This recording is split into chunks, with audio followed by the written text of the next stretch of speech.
number of perfectly sane and reliable people have been involved in this flying saucer business. For whatever reason, the big science journals don't want to publish their findings. Dr. Reed is a famous investigator of psychic phenomena, but disbelieves that such as you might interfere with my investigation. The term flying saucer has become a household word. There's a multitude of theories and explanations for the mysterious lights and unexplained phenomenon witnessed by millions of people around the world every year. Since 1948, one publication has continued to bring news about paranormal phenomena and unexplained events. That magazine is Fate. And in that tradition of providing true reports of the strange and unknown, this is Fate Radio. And now, coming to you live from WGOG Digital Broadcasting, your host of Fate Radio, Todd Bates. And a good evening, one and all. Fate Radio live, letstalkradio.net, fatemagradio.com. Either one of those outlets will get you exactly where you need to be. And while you're there, be sure to log into the live chat room provided. Just look for the live chat and the Brady Bunch colors right there in the lower right-hand corner. Can't miss it. And you can log in through Facebook, Twitter as a guest. Sign up, register for free. Get in there because you're going to have some questions. We've got an amazing program planned here for you. April the 20th. 2018. All I've been seeing all day is 420. I have no idea what that means, but we've got a great show. Now, we've got some ghostly talk first hour, and of course, we're going to be talking about the lunar hoax second hour. The lunar landing, all that's coming up second hour. And now this first hour is going to be amazing. We have got Nate and Kaleigh Raterman joining us here. Now, they founded Trip Paranormal in 2006 after having his first encounter. This is Nate here with the paranormal. He knew there was more he could do to help others who were experiencing the same encounters he had. Not only did he have his first encounter in 2006, he purchased a home located in western Nebraska and found that this location was a paranormal hotspot. Now, in 2006, he was also sent items from around the world that have reported paranormal activity or some soft or spiritual attachment, and continue to receive items daily.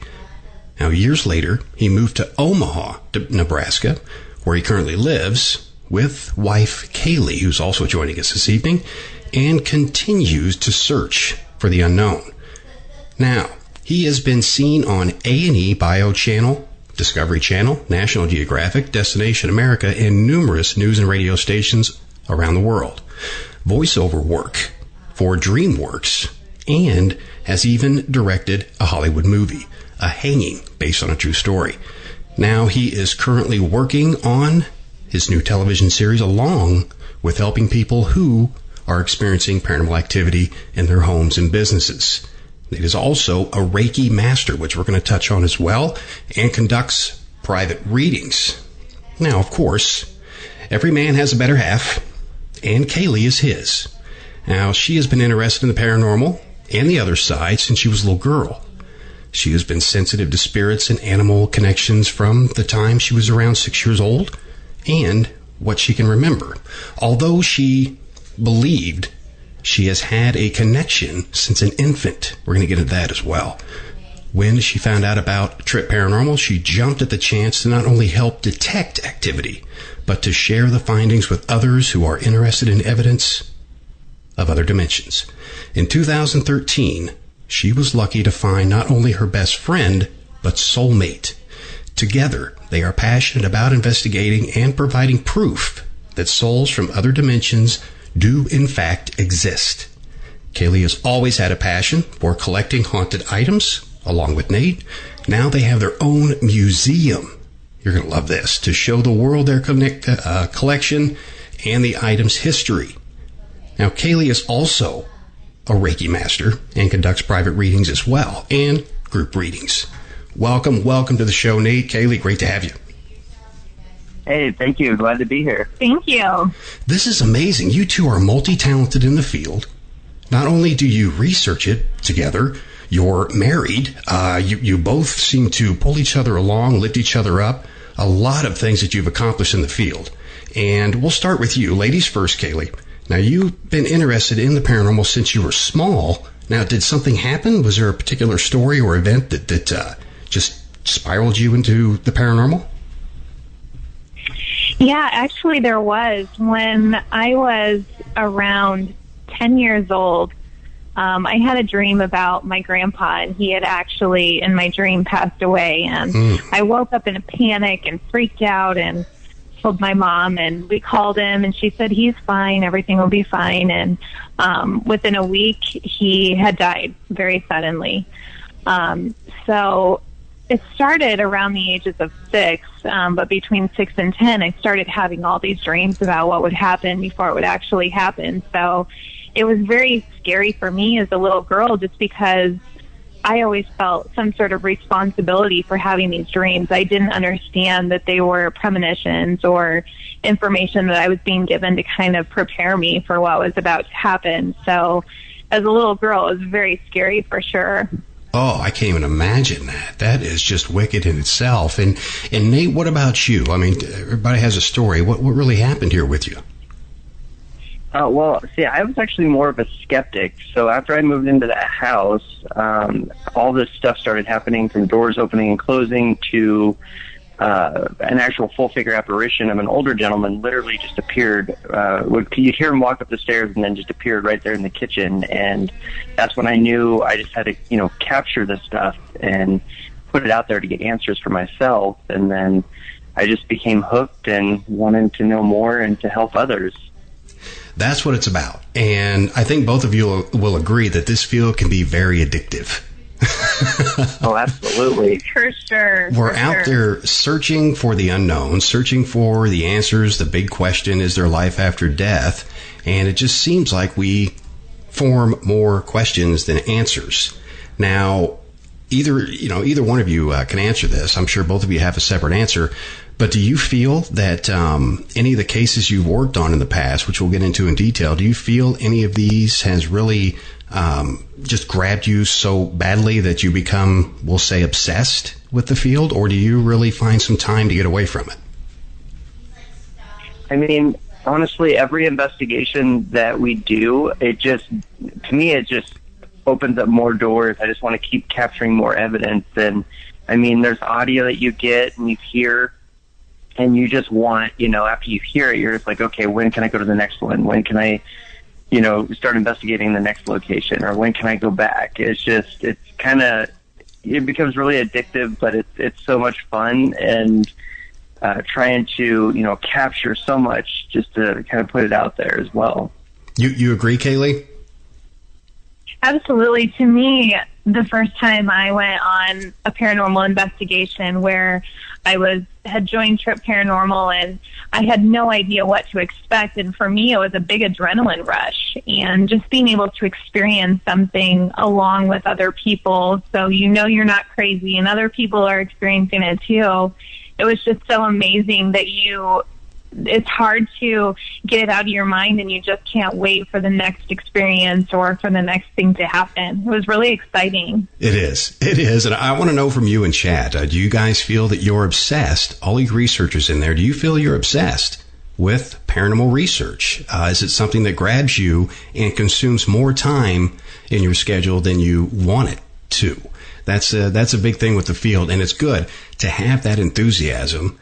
But I think both of you will also agree it's also good to have that skepticism in the back of your mind. Now, going out there and doing these investigations, do you guys carry that caution with you? You're not naive and think every bump in the night is a ghost, right? Oh, absolutely. I mean, we're big into disproving things and looking for a logical explanation before we actually say, that it is something, paranormal.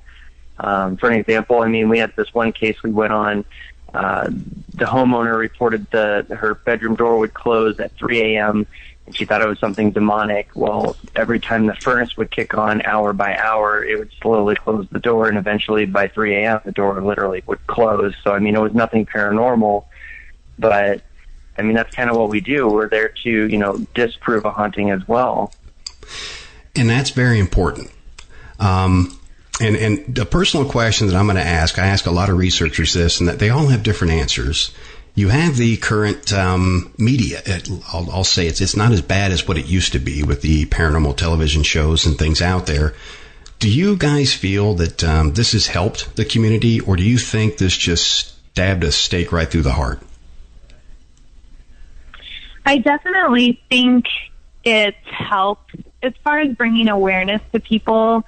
I think it's helped open minds maybe a little bit more as far as, okay, maybe there is something, even if they haven't experienced it, there's that, unknowing there, and something where we can all say, okay, maybe there is something. So I think it is nice to open up the door for people to be a little more open to it, but we never try to 100% convince everybody. Everybody's going to have their own thoughts and feelings on it, but we just like to say, here, this is what we've found, and something for you to take a look at. Great answer. Anything you want to add to that, Nate? Actually, I totally agree with Kaleigh. I mean, just being able to just present evidence and just say, here it is, and if, just all we ask is that you keep an open mind. Yeah, an open mind is very important. And, especially in let's say Kaleigh's condition where, since she believes she was touched since an infant, had this kind of gift, do you guys feel that, let's say, adolescents or even toddlers, do you think that they're more open-minded to the paranormal, such as invisible friends or seeing ghosts, spirits, having the interaction with the phenomenon? Do you think it's more prevalent then, or as we grow, do you feel we get more closed-minded? I mean, children are very open to it just because they're so young. And I believe, as you age, your mind becomes closed. You're not open, not open to it. But definitely children, that's why they can see things, and you always, they're talking to somebody or they report seeing something. And then when the parent really steps back and looks and has an open mind, they start seeing like, okay, there is activity going on. My child's actually experiencing something, and that sort of thing. Yeah. But it can go the other way too, where your child is actually experiencing something, and it may be an instance where the mother or father doesn't believe in the other side, and they're telling them, no, you're not seeing something. You have an imaginary friend. It's all in your head. So it can really close off a child as well, to where they will stop telling you who they're seeing or what they're experiencing. So it can kind of go both ways. That's a very good point. Very good point. It depends on the parents as well, if they support their children or support that kind of behavior. Growing up in a religious family or something of that nature, the parent may instantly debunk that for the child. And then next thing you know, the child thinks it's wrong to admit these kinds of things, and their mind slams shut. Absolutely correct. Fantastic point. And Brenda has a question here for you. Either one of you guys can answer this here. She's asking, what case has most tugged at your heart during the investigation? Go ahead, Nate. We'll start with you. Well, there was a personal house that we went to. There were some children involved. They had a lot of activity that was going on. The kids were experiencing, the faucets were turning on, lights were flickering. They could hear what sounded like heavy footsteps or somebody, walking down the hallway. Anytime there's children involved, we move those cases up first, just because, we want to get them answers, so that way we can, give them some peace of mind and that sort of thing. But one of them, there was a couple children in the home, and just with all this activity going on, it really, it affected me just hearing their stories and them, how they were talking and how they felt and that sort of thing. I mean, I just really wanted to help them. So, that's kind of one of my more personal cases. Yeah, that's rough. That's rough. What about you, Kaleigh? Any certain one that tugs at your heart? Probably the toughest one I experienced with, as far as working with a family. We went out.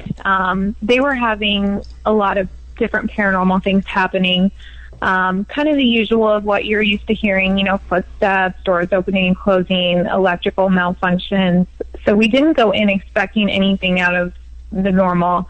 And when we got there, actually were able to pick up on an energy of a young child that had passed, and it ended up being their child that was giving them signs. And so it was very heavy. It was very emotional for them, but also very healing for them, knowing that it was their son giving them signs. So, you know, it's when you get that deeply involved with a family, not only are you helping them, but it takes a big emotional toll on you as well. Just the heaviness of everything around. So it was very helpful for them, but very, very emotional for Nate and I as well. Wow. That would be rough. I mean, there's a lot of cases that a lot of researchers go through, and a lot of them do stand out like that. And there's some out there that do tug on your heartstrings. Hopefully, you know, both of you help the families, help the clients, and, you know, they've got some kind of peace now. It just seems that we're their last resort. The investigators, their last resort, and you're almost a counselor during the investigations. Wouldn't you agree?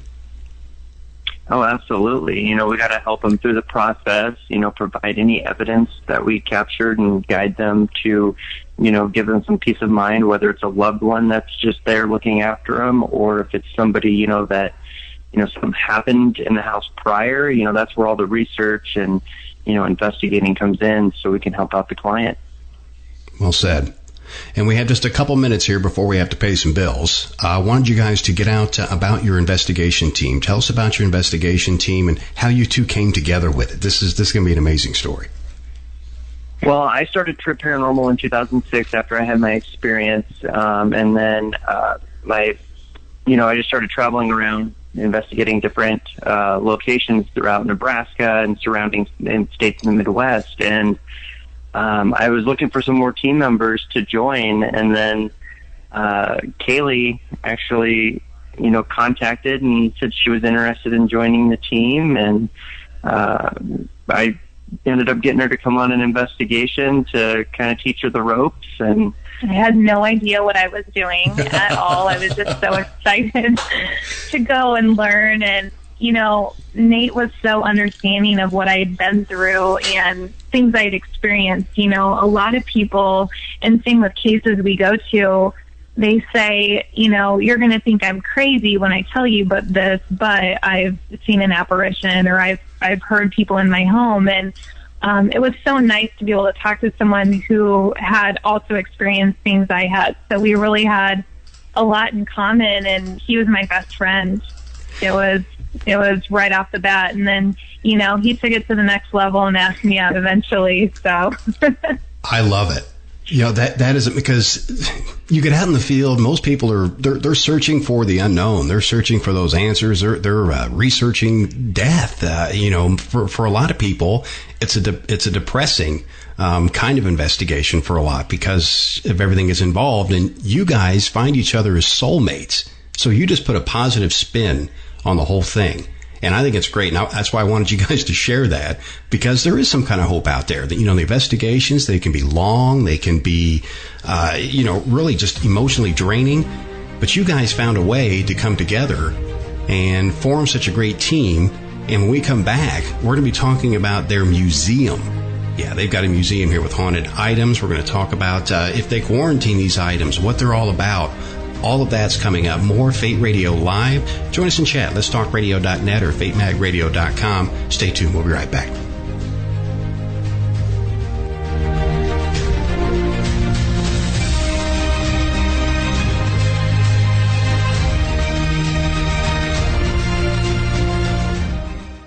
Of all the radio stations in the world, we're one of them. WGOG Digital Broadcasting. Let's talk. It's safe to say that we are not alone in the universe. Most of us believe in the existence of intelligent life elsewhere, but where are they? With over 19 years of extensive research, author, investigator, and ufologist Tom Conwell can only provide one answer. They are here A series of books like no other that contains compelling evidence of UFOs on the East Coast. Volume 1 in the central United States. Volume 2 and the western U.S. Volume 3. Not only has Tom written about these sightings in his book series, but also painstakingly documented each report on a one-of-a-kind UFO sighting map of the entire United States. Could the eyewitness reports of thousands of people be wrong? Read Tom Conwell's They Are Here series and decide for yourself. They have eluded us. They have traveled far. They are here. Order your proof today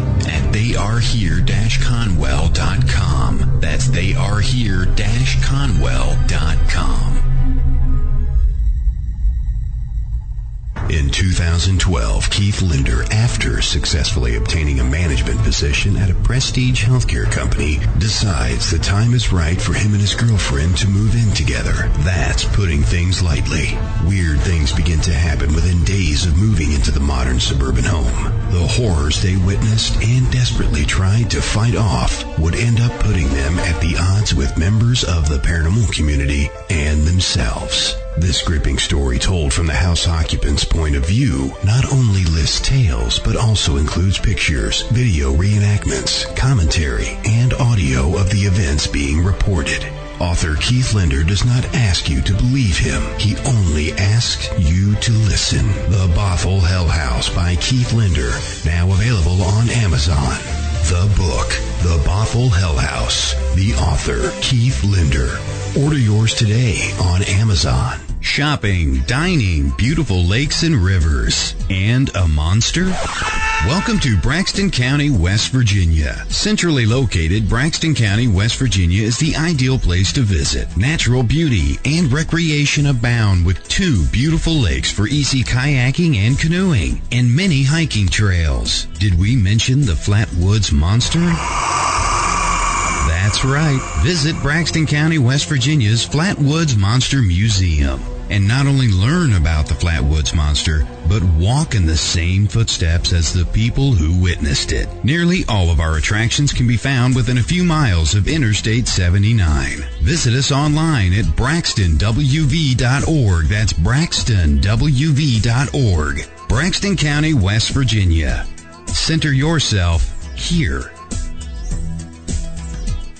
Let's Talk Radio would like to remind you that if at first you don't succeed, I got it! Don't try skydiving.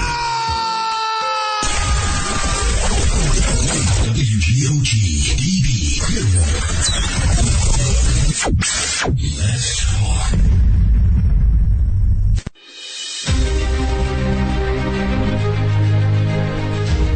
23 minutes past the hour. Todd Bates here with Fate Radio Live. Listen to us right there at letstalkradio.net. We invite you there. Or fatemagradio.com. Those of you just joining us from your Friday night out, welcome. And of course, we're talking with Nate and Kaleigh, Trip Paranormal. All kinds of investigation tips and stories were spoken about in the first segment. And if you guys missed that, we've got you covered. You can find all the archives right there at letstalkradio.net. Or subscribe to us for free on iTunes, Google Play Music, iHeartRadio, and coming soon Spotify. All sponsored by Cat Hobson Paranormal Experience. All that's coming up. Good stuff. Now, before the break, we were discussing about their investigation techniques, how they met. Now, a museum of haunted items. What in the world? I mean, some people, like myself, just get out there and we get a little skittish during an investigation. I can't imagine having a museum filled with haunted objects. That's just, this is going to be an amazing segment here because you don't find too many people that have haunted objects like that. And how are they haunted? All this we're going to talk about. So get those questions in chat right there. letstalkradio.net. Just log in there through social media. You'll love it in there. Great people in there. Now, welcome back, you two, and a haunted museum. Now, you guys have a museum here with haunted items. Tell us about it. Well, the museum's called the Museum of Shadows. We have over 1,500 verified haunted artifacts that are donated from all over the world. We get items donated on a daily basis that go through a quarantine process.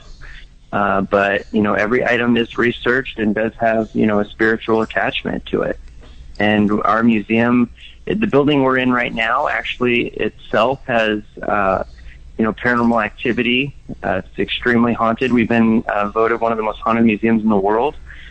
So there's all kinds of interesting things that go on day or night. Wow. Now, you say you quarantine the item. So let's say I find this doll that is wreaking havoc in my home. All kinds of things are happening with it, and it just looks creepy.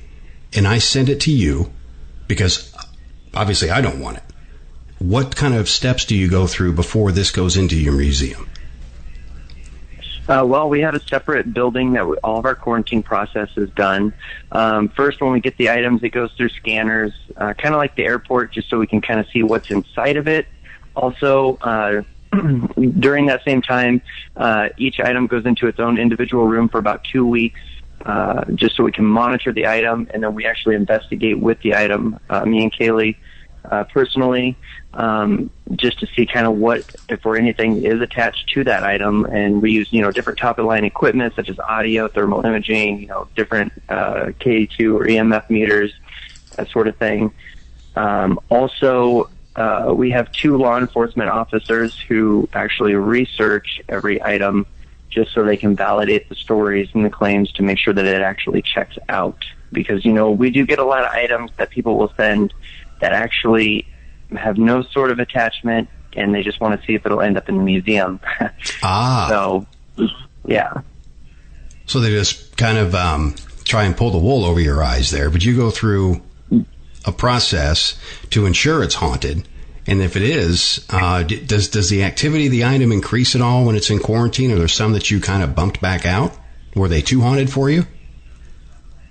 We have a few items that did not go into the museum just because there's something really lower realm negative that's attached to it. And for one, I don't want to be around that item, and I don't want to put anybody else around that. Just so that's kind of also the process for the quarantine, is to see, what actually is attached. And those items are in a secured location that will stay there for ever. So. Oh, geez, I can't even imagine. You probably, get different items from all over the place. And like you said, a lower end one. No one wants any kind of cranky doll. Or what items do you find are mostly haunted? Furniture, dolls, pictures? What everything, really. We get all kinds of different donations. We even have, believe it or not, we've had human remains that were donated. Mm-hmm. We do house one of the most haunted dolls in the world. Her name's Ada. She's, been featured on many different networks out there as well. But she is a 6-year-old little girl that's actually attached to her. And unfortunately, how she passed, she was beaten to death. Ooh. And chose to attach to her doll.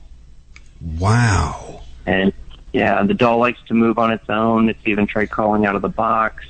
We have tons of video surveillance with our camera guys actually, capturing that in the middle of the night or even during the day. When people are touring through the museum, they've seen her move, and they get to experience a lot of interesting things. And people have even seen the actual little girl along with us, and they're just appeared next to the doll. Wow. And you keep the doll in an enclosure. Obviously, it can't get out, that we know of. But you keep it in an enclosure. Now, do you guys go in there and do long investigations with the objects, or do you just kind of keep them there and just keep watch on them?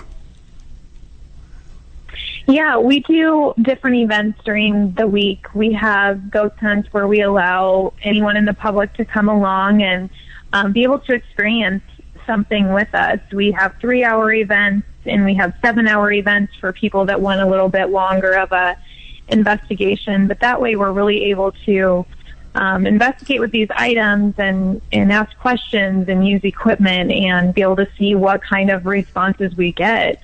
It is very active. Like my husband said, we've never had a night or day where anything has happened, and we have 24-hour surveillance cameras all over the museum just to capture things even when we're not there. So it's pretty cool. Wow. And you guys have one of those live webcams, a live feed where people can watch, or do you just kind of keep it private? No, we do have a live feed on our website. If you just go to museumshadows.com and just click the live feed, you can watch what's going on in the museum. Right now, it's actually in the basement area. It doesn't cost anything. It's all free. And actually, a lot of viewers captured a full-figure apparition of a little boy about a week and a half ago down there. So there's all kinds of stuff. People seeing items getting drug out of a chair. Wow. The poker chips getting tossed on one of the poker tables. It used to be a saloon and a brothel down there. So wow. Jeez. You've got, it's like hell breaking loose in there. I mean, when people aren't around, it just seems like everything wakes up. You can see it sometimes.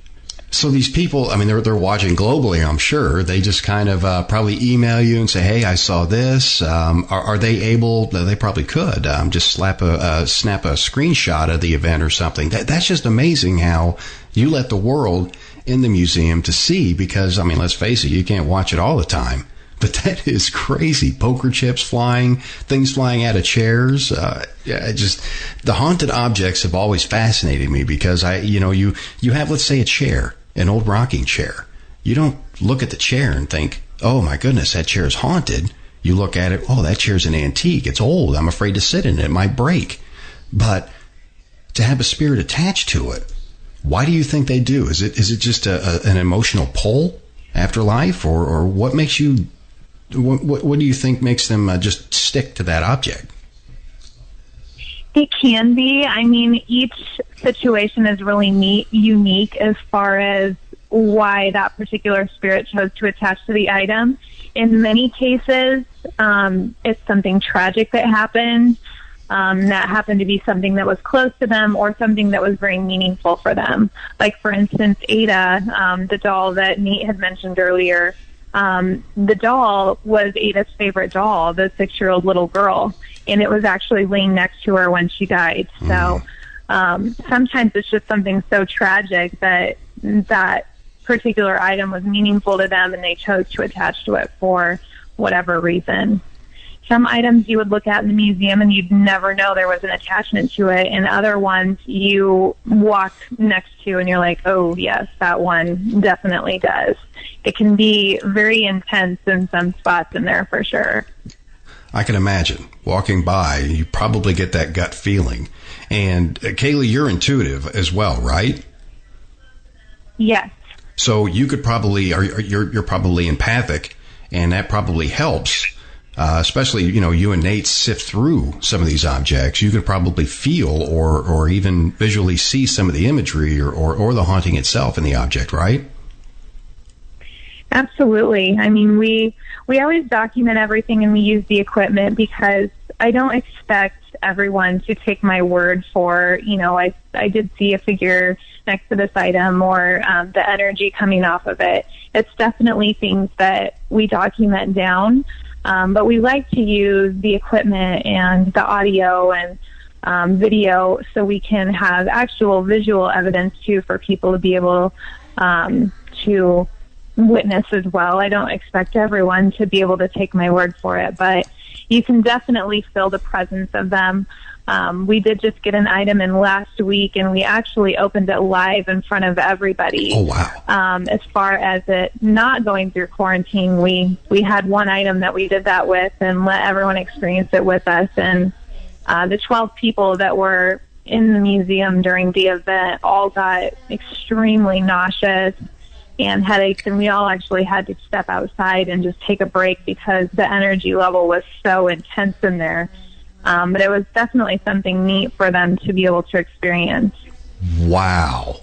And I respect you for saying that as well, about not just going by your instincts or your gift, by trying to back that up scientifically as well. That's great practice. I mean, great practice, because there's just so much out there, and it's tough. It's tough for people to believe in something that's not tangible. They can't hold it. They can't put it in a jar, so they don't think it's real.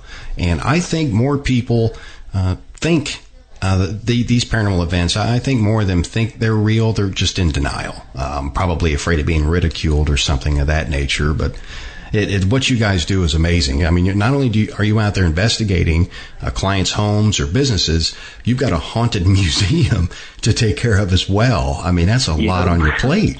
That's a lot on your plate. It's crazy. It is crazy. I wouldn't think, like I said, a chair or a doll or something of that nature to be haunted by a ghost or a spirit. You just, those are things that just kind of slip your mind. You literally walk right past them in a home or, if you're out there investigating a client's home, probably some of those hauntings are triggered by some of the objects in their house, right? Oh, absolutely. I mean, some people, they go to yard sales, they go to estate sales, and they find something that, catches their eye, and they bring it home, and then all of a sudden, they start having activity that they didn't have before, and that's when they contact us and tell us, kind of what's going on, or they just call us and say, well, all of a sudden I have activity in my house, can you come investigate? And then, we do the steps to find out, when it started and how it started and that sort of thing. So now, has there been an interesting deal. Has there been a case where you kind of narrowed it down in the home and just took the object and quarantined it? Oh, yeah, there's been a couple different cases, or several actually, where we went and started investigating, and we ended up, narrowing it down to between one or two items, and we actually took the items out of the home to a location nearby, and then just kind of waited a few days and monitored the home just to see kind of what would go on activity-wise to make sure that those were the actual items. And turns out, one out of the two items was actually had an attachment, and that was the reason why they were having the activity. That makes sense. And I'm sure they were thankful for it as well. And speaking of the attachment here, Brenda has a question for you from chat. Has an attached spirit ever attached to either of you? No. So what we do during our whole quarantine process, and even during the museum, for an example, let's say a doll falls off the shelf or something gets moved, we have proper gear that we wear, like, gloves and different, like, hazmat suits on a few different items that we'll wear just, to put that, so there's no, like, actual skin to item contact, so there's that barrier between us, so that way we don't run the risk of an attachment. Because when you do the physical attachment, just, grab the item and pick it up, you are running the risk of something, physically attaching to you. So that's one way of avoiding it. That makes sense. That's good practice. I mean, a lot of people do not do that. So we definitely had a little lesson here tonight already. So that's good. Good practice. Hopefully you guys are paying attention out there and writing these things down and not just running amok. Just because it's a cemetery doesn't mean it's haunted. Be careful. You can fall into a grave. I mean, there's open graves out there.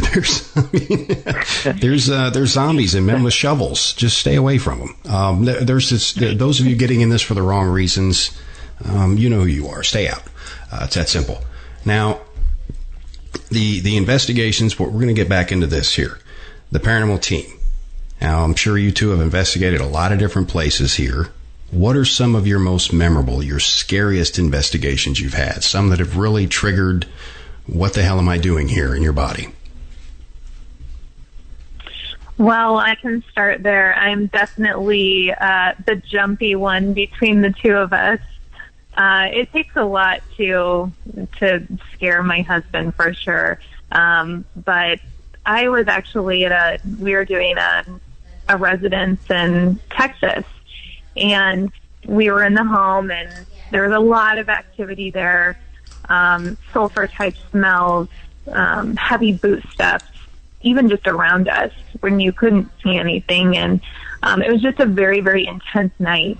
And I was sitting in the basement. My husband was on a separate floor because he likes to put me by myself in a vulnerable situation and see what kind of activity it'll stir. And I actually saw a full figure apparition of about a 7-foot tall shadow figure running towards me with his mouth open. Wow. And it just scared the crap out of me. It shook me for a couple days. I just wasn't expecting it, and I'd never seen anything like that before. And this was probably year one that I had been investigating, so I was still very new to it at the time. And so that was probably the scariest time for me. Oh, that is bone chilling. Just having something come towards you with its mouth open, 7 foot tall, a black shadowy figure. Yeah, I'm out of there. I'm not going to hang out to shake hands with that. No, I'm good. Well, what about you, Nate? Anything stands out? Well, I was investigating an insane asylum, and I was kind of down in the morgue area, and they had some active coolers. And when I was, I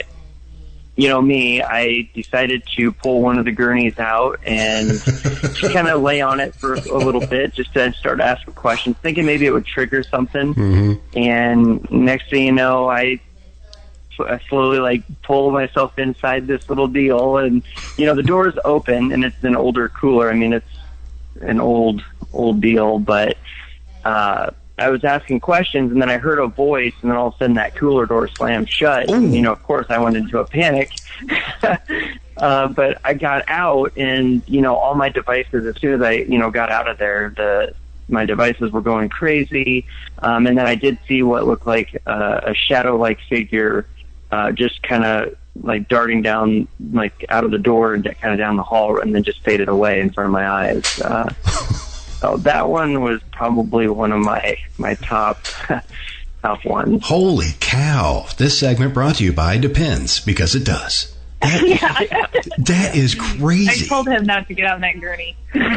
I mean, laying on the ground. You literally immersed yourself into this area, and they responded. I mean, that is a wicked response. And when you're out there at these places, whether it be a private residence or a business, what do you guys go through before you can actually claim that location is haunted? I mean, before we, even say that there's, anything that's haunted or the location's haunted, we go through all the evidence. We go back. We also look at, different footage, different angles, stuff that we've captured, just so we can try and, recreate it, so we can disprove it first as well. We do the research after as well, just so that way we can kind of see, history-wise, if there's anything that matches up with stuff that we've captured. So, I mean, there's a lot that goes into it before we actually, say a place is actually haunted. Yeah, I mean, I'm sure you'll agree, there's a lot of families, homeowners, they just want some free Friday night entertainment. So they're calling these people out there, making up a haunting. Have you guys ever run into a situation like that where they've even made their children lie just to get the home investigated so they can see what it's like? Oh yeah, we ran into that. We've actually drove up to 8-9 hours away, and we get there, and the whole story was all BS, and they had stuff staged to where they had a friend or somebody hiding in a closet that would pull a rope, and the door would slam shut, and yeah, it was just a total waste of time. So there's now, as we've progressed over the years, there's a lot of stuff that goes into before we even go to a location, as far as activity wise and stuff that we look for as well, and just research and stuff too, just to kind of see if there's any stuff in that area that other people have reported in general before we even go. That's good practice. And plus, we look at their evidence too that they send us as well, because some people, they'll send us evidence too that they've faked, and we can run it through different software to tell that it's fake, and that also helps with narrowing it down to whether we go to that location or not. It's so sad that people go that far to sending you an audio file, something like "you're going to die in the barn tonight." That's something crazy. Yeah. Just to have researchers come out to their home because they saw it on television. They want to see if that's what it's like. It's sad, but it happens, and I'm glad you guys have a system to where you can just knock that out, because it's a complete waste of time. It's ridiculous. But well, yeah, and unfortunately it hurts and takes time away from the ones that really need the help. Correct. That's the most important. It's sad. We're going to skip off here for just a couple minutes. We're going to be right back here with more We're going to be discussing some Reiki when we come back. What is Reiki all about? Well, Nate and Kaleigh are going to tell us because they both practice it. All that's coming up here. Stay tuned. More Fate Radio.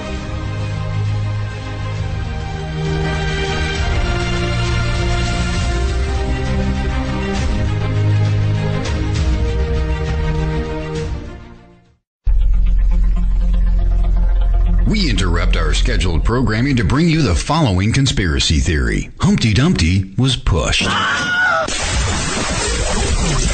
WGOG DB Clearwater. Let's talk. Terry Lovelace is a 64-year-old retired lawyer and former assistant attorney general. The earliest alien experience Terry can recall was when he was 8 years old. Incident at Devil's Den. In May of 1963, he saw a UFO and described it as a perfect silver disc. 3 years later, on a clear night, he saw a second flying disc outside his second-story bedroom window. Incident at Devil's Den. In 1975, while serving as a medic in the Air Force, he witnessed yet another UFO hovering 50 feet over an ICBM missile silo. Incident at Devil's Den. 2 years later, while he and a friend were camped in an isolated state park known as Devil's Den, Terry had a life-changing fourth encounter. Not only did Terry and a friend witness an estimated 5-story high UFO, but this fourth encounter would be an epic, life-altering event. Incident at Devil's Den by Terry Lovelace. Digital download or paperback now available on Amazon. Coming soon with your support. Preacher 6 is a small-town preacher that is summoned to the big city where he ends up fighting evil in a literal sense. The characters that he meets along the journey are something special and unique. They could all have their own films made about them. If you like original content that is driven by action and amazing writing, you must support the film Preacher 6. No remakes, redos, sequels, or do-overs for us. Let's take film back. If you like Quentin Tarantino-type films, then you will love Preacher 6. Preacher 6 is like Taxi Driver meets Sin City meets The Prophecy. So please be a part of something awesome. Sometimes darkness just needs a few well-placed bullets. Preacher 6. Support this new film at Indiegogo.com and search Preacher 6. That's Indiegogo.com, Preacher 6. Support it, and let's take film back. In a world of many voices, there's just one that needs to be heard. Yours. Join the conversation at letstalkradio.net.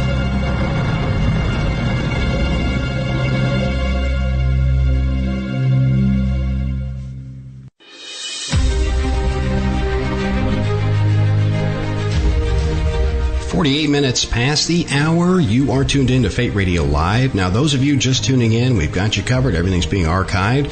We're going to have this broadcast up in about 30 minutes after it ends, and we'll have it uploaded there. You can listen to it free of charge at letstalkradio.net. Subscribe to it at iTunes, Radio, of course, or listen to it through Google Play Music or iHeartRadio. All of those are free of charge, and you can find all of those outlets right there at letstalkradio.net. Just look for Fate Magazine or all the other programs we have there on the station. All great shows. You just may screw up and learn something. Good stuff there. And we're talking to Nate and Kaleigh Raterman about their paranormal experiences, their haunted museum, so many great things that we've discussed with them so far. And we're just about done with this first hour. Time has flown by. It's just been insane. So join us in chat, letstalkradio.net. Easy to get in there. Just log in through social media. And one thing I want to talk about with you two here is Reiki. And both of you are master Reiki practitioners, correct? Yes, correct. Okay. For those of us that are not educated on Reiki, go ahead and tell us what it is, and then how you two practice it. So what Reiki energy healing is, it's a form of energy healing. It basically means life force energy. So the whole meaning basically behind an energy healing is that we are transferring energy from us to the person that we're doing the healing on. And it's not the practitioner that actually does the energy healing. It's your own body, but you're boosting the other person's body's ability to heal itself quicker. It's really good for emotional well-being or emotional health, physical pain. It can be really helpful for people that are having pain in different areas. There's a whole list. I know I've helped people that have actually had problems with being able to get pregnant as well, to be able to eventually conceive within a month. So there's a lot of different things that you can do as far as Reiki energy healing. There's different types too. I'm also a Kundalini Master, which is another type of energy healing. There's kinds of energy healings where you're actually physically touching the person, and there's kinds where you just kind of hover your hands above. So I don't know if that helps answer your question a little bit, but it can get confusing for sure. Very much so, and it's a practice that's been around for a long time. Now, can you do these kinds of these healing sessions? Do you have to be near the person? Can you do them remotely? You can do them remotely. You can do them in person or distantly. So I do both. I've done healings here in Nebraska and sent distance healings to people in California and Arizona and Colorado. So you don't have to be in front of the person. That's kind of up to the person that you're doing the healing on.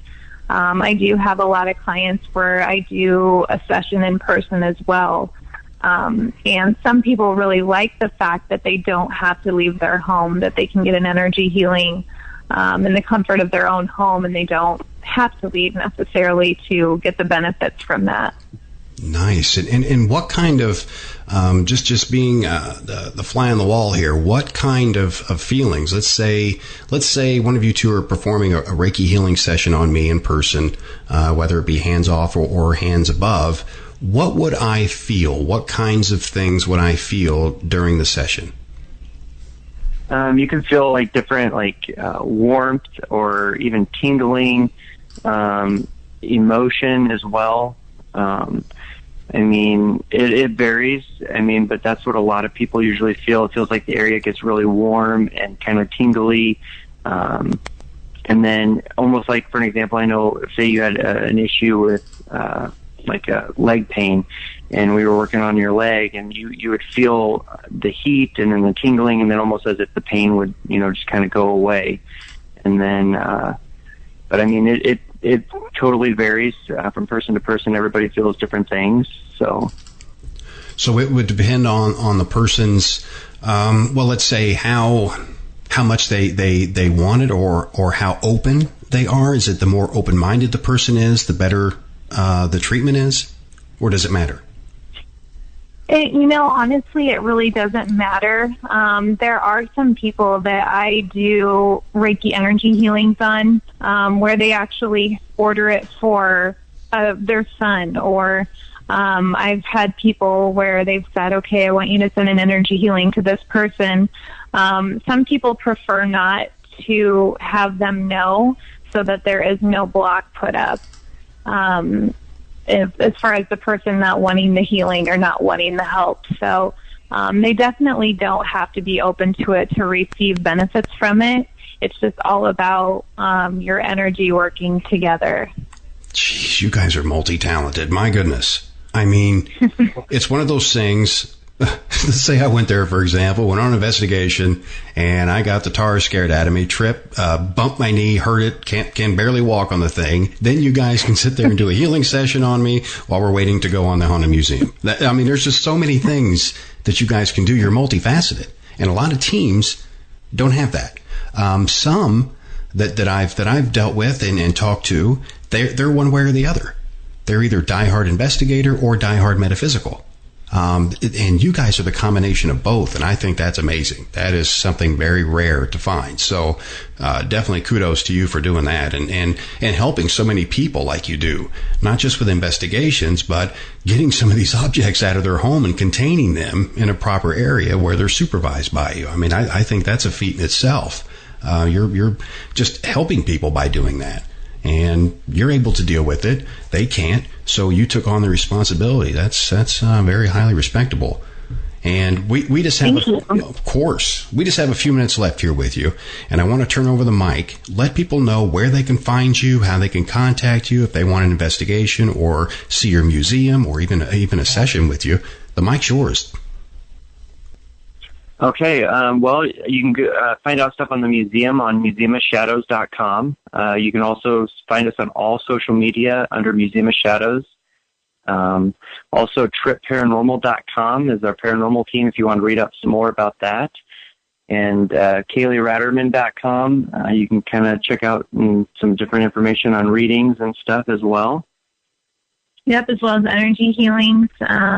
We definitely do both. There are specific instances where I have Nate come along with me and we do readings together for people, which that can get really intense, but it's really amazing to be able to have us bounce off of each other. I've never experienced that before meeting my husband, and definitely unique as something that we can share together. So definitely check out those sites, and yeah, we're just happy to have you all listening and hope you come out to the museum and take a tour as well. I tell you what, you two are a blessing to this community. You keep on keeping on with the great work you're doing, and we're going to be in touch. We're going to hook some things up here. Something's got to give, and we're definitely going to get you two back for a longer episode. There, it's public now, folks. You can't tell me I didn't say it. Now, we're going to get you two back for a longer episode because we barely scratched the surface. There's so many more things we can talk about with you. But thank you very much for taking time out of your busy schedules to come on here and educate everybody and just keep it up. You're doing a great job. Thank you very much. Thank you. We enjoyed it, and we look forward to coming back very soon. We'll be in touch. Take care. Have a great weekend. You too. And there they were, Nate and Kaleigh Raterman. Now, that's something different, folks. An investigation team, haunted museum, and Reiki practitioners can't beat it. So if you missed the first part of the show, catch the archive, letstalkradio.net. Now, coming up second hour, stay tuned. We're going to have some news here for a second. It's all right. It's good stuff. Scott Henderson's going to be joining us. We're going to be switching gears and talking about the lunar landing hoax, the Apollo missions. He's got some new evidence he wants to share with you. Now, we've had Scott on the show before, and it is one of the most popular and most downloaded episodes of Fate Radio, was the lunar landing hoax. It's all over YouTube, that episode. And Scott's going to come back and share some more information with you, so stay tuned. More Fate Radio on the way. Here's your latest news.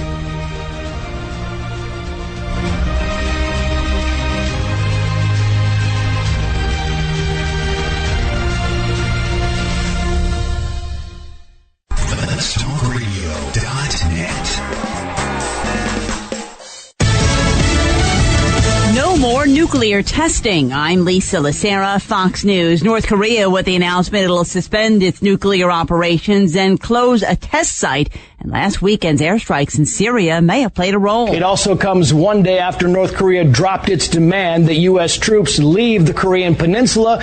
And that came in the wake of that stunning revelation that Secretary of State nominee Mike Pompeo actually visited North Korea and met Easter weekend with Kim Jong-un. Today, at the Pentagon, Japan's Minister of Defense indicated the U.S.-led strikes last week in Syria had a wider impact. He said, and I'm quoting, "I think this gave a certain message toward North Korea." And experts say this is also clear evidence that sanctions have had a crippling impact on the North. In fact, Kim Jong-un now says he plans to focus on his country's economy and taking care of its people. Fox's Trace Gallagher. President Trump expected to meet with Kim in May or June. And the president is saying the Democratic National Committee's lawsuit against his 2016 campaign could be very good news. The DNC accusing the Trump campaign, Donald Trump Jr., Jared Kushner, and others others of colluding with the Russians to influence the 2016 election. The president denies the allegations. The campaign calls it a sham lawsuit. Thousands paying respects to the Bush family at a public viewing for former First Lady Barbara Bush. Former President George Herbert Walker Bush greeted members of the public who came to pay their respects to his wife. First Lady Barbara Bush lying in repose at St. Martin's Episcopal Church in Houston. Some of the many who turned out say they felt a special connection to Mrs. Bush. Her son, former Florida Governor Jeb Bush, will be the family member delivering a eulogy in what's expected to be a 90-minute service. Those paying their respects were genuinely surprised when President Bush and daughter Doro showed up, and then the people were able to directly express their condolences to the Bush family. Fox's Mike Emanuel, Fox News, fair and balanced. Some of the explosives that went missing earlier this week in Lancaster County, Pennsylvania, recovered. Somebody knows something, and like this, there's $20,000 reward out there. And someone will come around. ATF agent Don Robinson, 398 of the 400 detonators reported missing have been recovered. They also recovered 320 cartridges of the dynamite.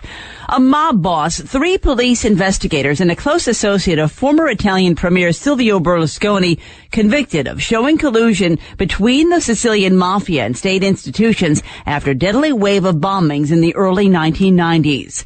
A drugstore chain praised on Twitter for launching its first ever beauty campaign free of airbrushing. CVS Pharmacy ditching Photoshop to promote more positive beauty standards. Its Beauty in Real Life campaign highlights authentic and more realistic images of beauty. Each image features a CVS beauty mark indicating it has not been digitally altered. This is real life, and it's beautiful. The company announcing earlier this year a plan to ban the use of Photoshop on cosmetic ads. CVS Health Chief Marketing Officer tells Women's Wear Daily, "We want it to be aspirational for women to say, hey, I want to look like that, but feel it is realistic too." Folks applauding the retail company for setting a new standard, following companies like Dove and ASOS promoting unretouched ads. I'm Kristen Goodwin, Fox News. One of Prince's sisters expressing disappointment about how the investigation into her brother's death was handled. Sharon L. Nelson tweeting, there is so much about Prince's death and this investigation that troubles me and millions of Prince fans around the world. State prosecutors announced yesterday no charges will be filed in connection with Prince's death. He was found unresponsive in his home after a fentanyl overdose 2 years ago. Lisa Lacera, Fox News Radio. Since 1948, Fate magazine has delivered a one-of-a-kind reading experience, covering everything from psychics, UFOs, paranormal investigations, and more. To subscribe, visit fatemag.com or call 828-702-3032. That's 828-702-3032. Subscribe and find your true reports of the strange and unknown at fatemag.com.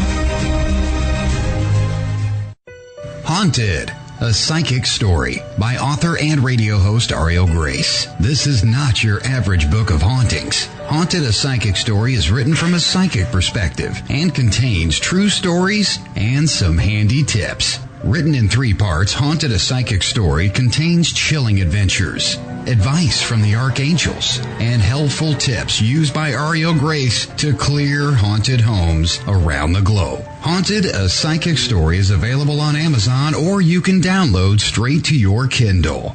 Haunted, a Psychic Story by Ariel Grace. Get your copy today.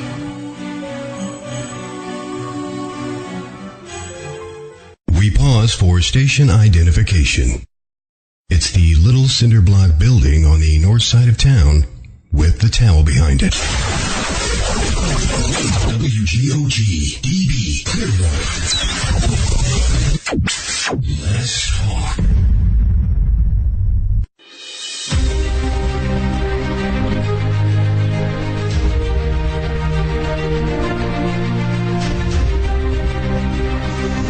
Top of the hour, Fate Radio Live. Todd Bates here with you. Those of you just joining us, welcome back from your Friday night out. And we've got you covered for the first part of the show. Find the archives there at letstalkradio.net or fatemagradio.com. Welcome to the second hour. Now, this hour, your eyes are going to be open. And keep open-minded during this hour. And it's very important that each of you get into the chat room, provided at letstalkradio.net or fatemagradio.com, because there are some videos in there. There are also some photos in there that we'll be discussing this hour that you need to see with your own eyes. You're not going to believe it. And of course, joining us once again is none other than Scott Henderson. Now, he's a retired chef and has always had an interest in technology. In 1969, he was just entering high school, and the science teacher kept the class up to date on NASA and the Apollo landings throughout his high school years. Now, he started to doubt the landing by 2008 after watching some videos, and by 2012, he was compelled to find out for himself. He downloaded everything he could find on Apollo from the NASA site, including all of the ground photos from the 6 missions claimed to be flown. He now has thousands of hours of study into both the documents and the photos. So now we're going to welcome the amazing Scott Henderson. Welcome to the show. Great to have you back, Scott. Yes, thank you for having me back on. Pleasure to be here. Absolutely. Now, the Apollo missions, a lot of us are aware of those. Some people aren't. You've got your millennials coming in. They're thinking, what, we went to space? So, if you don't mind, just throw in there briefly what the Apollo missions were. Mainly, let's touch on, of course, the lunar mission. Well, the lunar missions in the 1960s were part of the Cold War effort to make the United States look and appear to be the most powerful nation in the world. Of course, demonstrating that kind of technology and rocketry against the USSR. And, of course, they could not fail. There was no way they could fail. They had to show to the world that they were the most powerful nation in the world. And that prompted the Apollo missions, okay? Mm-hmm. And with the announcement of John F. Kennedy in the early 1960s, claiming that they would get to the moon and back again before the end of the decade, prompted the Apollo missions to go into full acceleration, and they hired 400,000 people to get on the project, which really was infrastructure input of money to bring the United States back up economically as well. I mean, it was the driving force behind that. Getting to the moon and back just doesn't seem to be a viable solution even in today's world, let alone back then with the technology that they had then. And it's quite apparent in the photographs when you start looking at the images that they produced to claim that they were on the moon. The first thing I'd like everybody to do is to use their imagination and imagine what the lunar surface would look like if you were standing on it. I mean, it's a solid core mass. It doesn't have any volcanoes, tectonic plate activity, or anything else. Mm-hmm. There's no atmosphere and 1/6 gravity. So the compaction of the soil would be very, very light. Even on the Earth, you still have the atmosphere above it, which is compressing down on the soil. The moon doesn't have that, and the compression of that soil, or the compression of the atmosphere, you might not think is very much, but it's actually a little over 2,000 pounds per square foot at sea level. So you have to keep that in mind. So imagine yourself on the lunar surface, and you're looking out across, and nothing is happening forever. There are no changes, no disturbances, other than maybe a meteor impact, and we'll just ignore those for the moment. The only thing that's happening is a little bit of space dust, the same that we have coming in onto the Earth, every year will fill a sports stadium of just cosmic dust, that little micrometeors. So imagine you're standing on the lunar surface and you got yourself a glass coffee table out there. Let's say it takes hundreds of years before there's enough dust on that to even wipe your finger on and see it. So in 10,000 years, it's about as thick as a piece of paper. In 1,000,000 years, it's 100 pieces of paper. And it's 3.8 billion years old. So imagine how much of that very, very fine dust is building up on that surface. Everything will be covered. There's no rain, there's no wind, there's nothing to push it off. It'll be on top of everything. Okay? Mm-hmm. And it's so fine, of course, without any compression, you wouldn't be able to stand on top of it. Even if it was, you'd go to the smallest amount, and it's halfway to your knee, you're going to be walking through it. It'll be on every surface that you see out there. It would be just like a fresh snowfall covering everything, and it would smooth everything over. So now when you're looking at the photographs that NASA puts out, there's no way they could reproduce that effect here on Earth.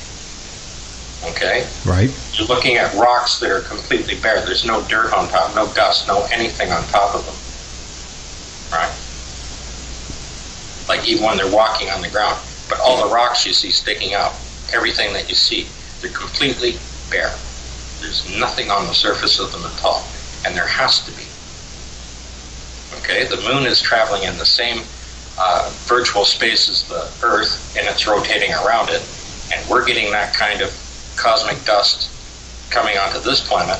It's got to be coming onto the moon at the same time.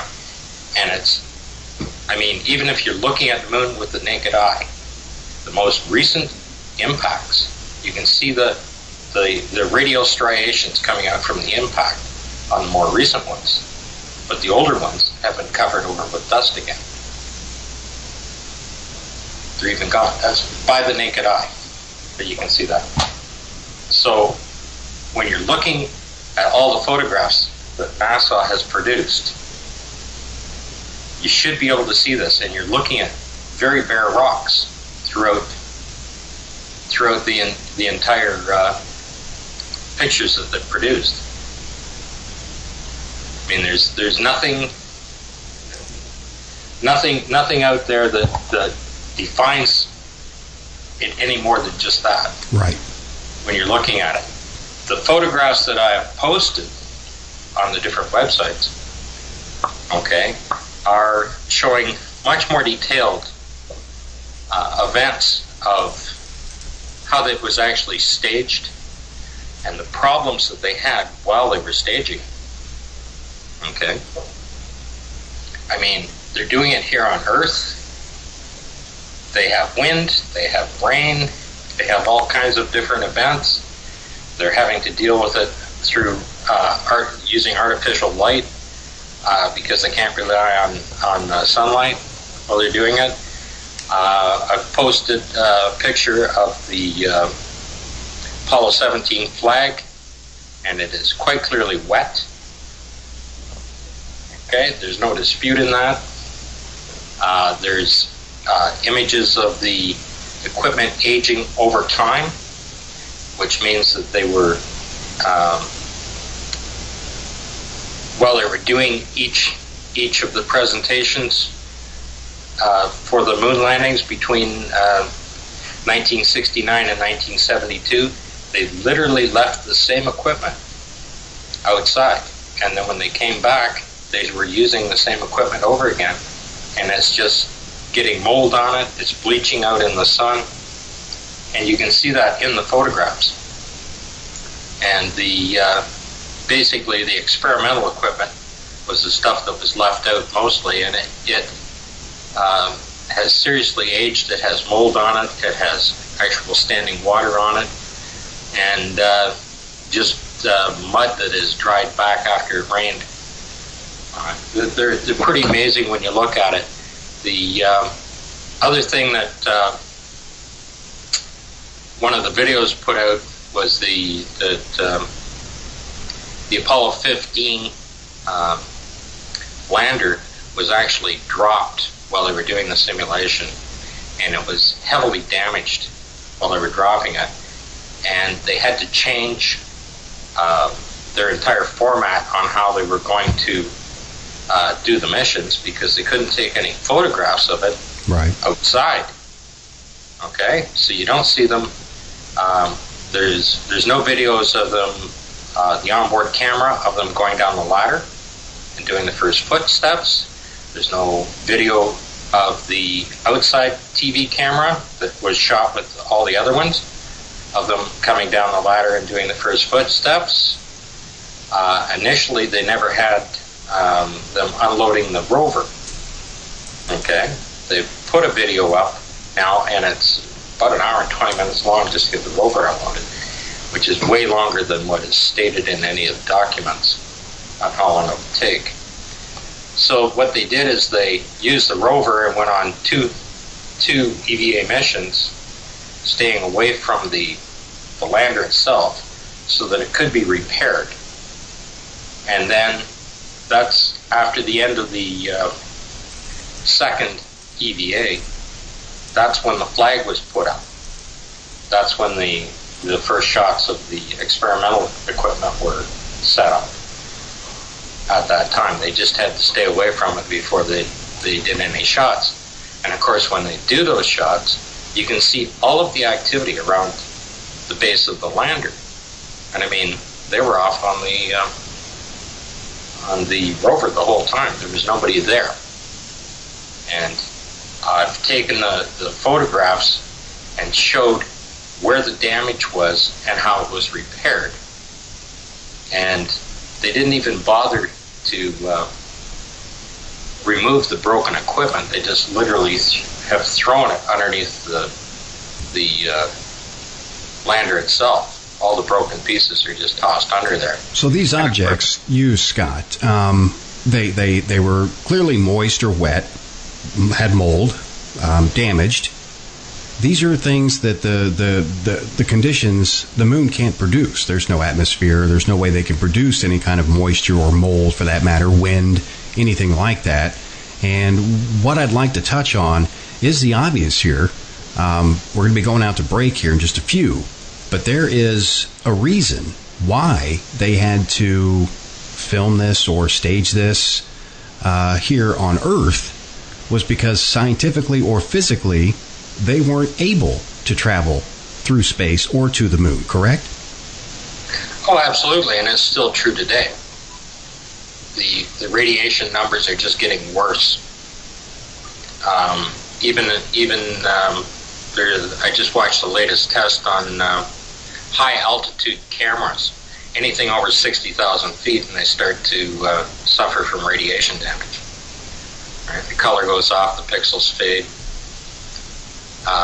If you're looking through the report server of NASA, you will find all the tests that were done on laptops and video cards in 2014. And I think the longest video card was 43 seconds when it failed on the ISS. Okay, a laptop couldn't open; they would just freeze. So these would pixelate right out. And all the documents are there right at NASA. I mean, they tell you one thing publicly, but the actual report servers, if you go looking through there, you'll find all the test results of actually what's really happening. And these are all things, Scott, that people have to keep in the back of their minds. Now, what I'm asking is you keep an open mind and listen to both sides. I know it's patriotic. I know it's one of those things that a big accomplishment for this country. But also think about how we've never gone back, or how other countries have not gone there. Why they no longer travel to the moon. There has to be some historical aspects to it up there that we haven't even scratched the surface on, no pun intended. These are things that you think about. We're going to talk more about that when we come back. We're going to skip off to a quick break. More with Scott Henderson and Fate Radio. Stay tuned.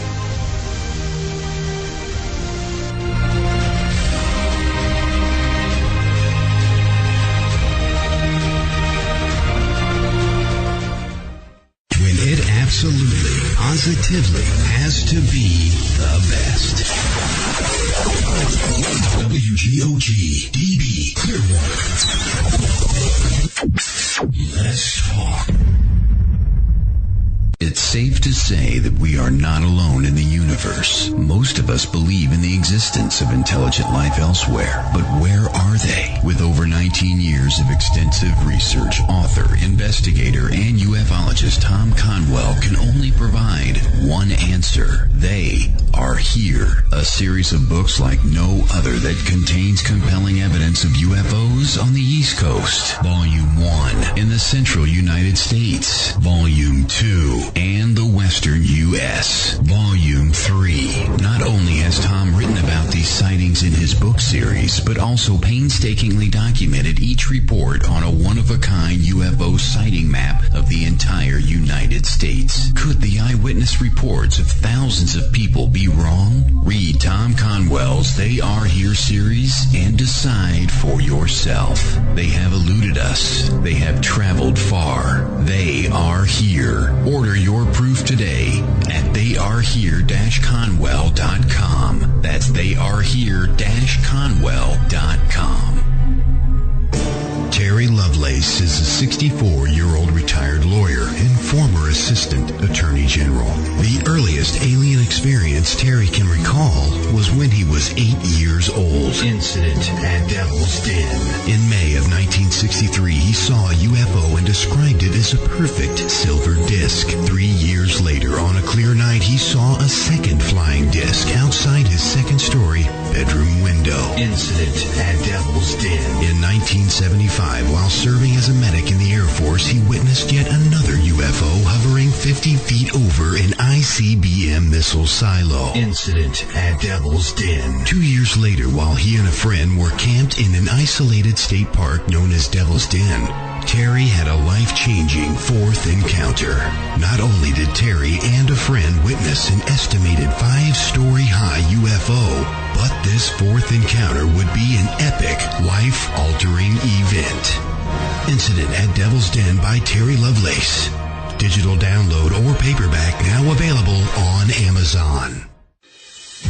Since 1948, Fate magazine has delivered a one-of-a-kind reading experience covering everything from psychics, UFOs, paranormal investigations, and more. To subscribe, visit fatemag.com or call 828-702-3032. That's 828-702-3032.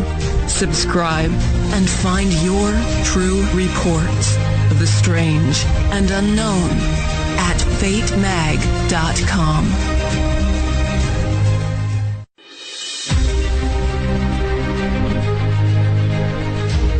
23 minutes past the hour. Fate Radio Live. Let's talk radio.net. FateMagRadio.com. Get into that chat room. There's photographs posted in there, a website full of them. Look at those. Use your own discretion. Listen to Scott as he's telling you how this lunar landing did not happen. Build your own foundation. That's what we're asking you to do. And you can do that right there in our chat room. Log in through social media accounts as a guest. Just get in there so you can watch these videos and photographs. You can see these throughout the program. That way you're on the same path and you're on the same level here that Scott and I are, because I'm learning all this for the first time that you guys are as well. I'm looking at these photographs and these videos and things. It makes you think. And if you missed the first part, we've discussed how a lot of this was staged here on Earth. The evidence, the moisture, the mold, the broken equipment. Also, Scott disclosed how they couldn't travel to the moon due to radiation levels. They would be killed before they even landed on the moon. It would go right through the spacesuits and things. They were not designed for that. Was this a Cold War propaganda stunt? That's what we're getting into here. So keep an open mind. Base your opinions right there in chat. Keep it clean. Have fun in there. And more with Scott Henderson. You're welcome back, Scott. Yes, thank you. Now, there's so much we discussed here in the first 20 minutes. A lot of information went out there about the Apollo missions, the equipment, all the how there's no climate on the moon, how these things couldn't really take effect because there's no climate on the moon. There's a lot of things that we have put out there to the masses here, Scott. about how this lunar landing really didn't happen. It happened here on Earth, but it didn't happen in space. And this is a lot for people to grasp and swallow.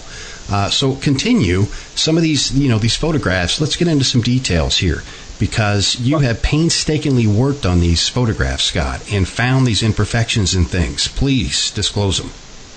Well, one of the areas that I worked on for quite a while is I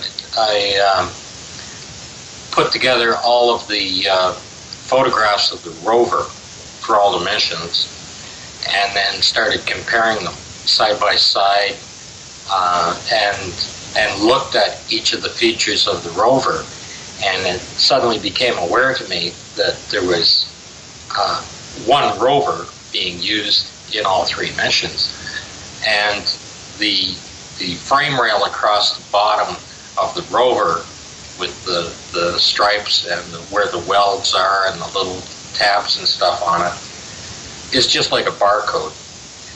And the Apollo 15 rover also has, the rear left wheel has an oil leak on it. And that's the one that was damaged in the Apollo 15 when it actually was ejected right off when they dropped the lander. And of course they photographed that. They showed the damage to the lowering arms and everything on it there. But that rover, I don't know why they continued to use it, because it was very heavily damaged. The steering was damaged on it, and when they put it back together, it was kind of dog tracking all over the place, so it makes a very unusual track. And they kept using it in 16, and when it broke down in 16, they actually took a picture of the, I think it's on the Ullis site, of the steering arm, and it's actually fallen down on the ground.